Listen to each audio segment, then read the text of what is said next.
I'm JP Lespinasse. I do marketing for a music startup called Cure Music. I'm also marketing director for a local clothing business called Charlie and Hudson. And I'm also starting a small video social focused shop called Parkour. I think with the dramatically reduced attention spans that we're seeing across all segments, it is increasingly important for marketers to come up with very arresting and interesting visuals to begin whatever it is, the messages they're trying to tell the consumer. And we're seeing it in multiple different formats, I think, depending on the publisher, depending on the brand. There are going to be proliferations of different kinds of content from a visual perspective as a result of this decreased attention span.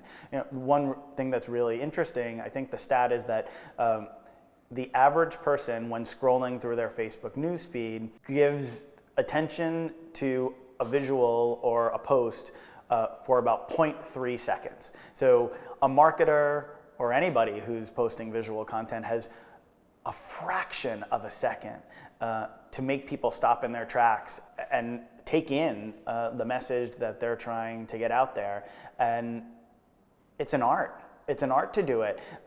Increasingly, it's become a science too, as people are using analytics and a whole bunch of testing to optimize those visuals. But at the end of the day, there are very, very few things that you could probably come up with that would arrest somebody's attention when seen for only a millisecond. In 2016, brands are doing something a bit different, than they had been in the past. They are leading, with storytelling and not leading with the sales pitch.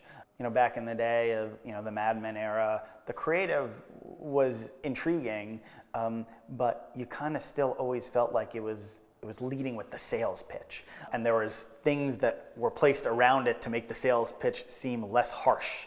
But these days, brands are really leading with a story. They're leading with a narrative. I think it has become necessary because brands in your feed, in your inbox, in your text messages are really competing not against other brands, but with your friends and with your family.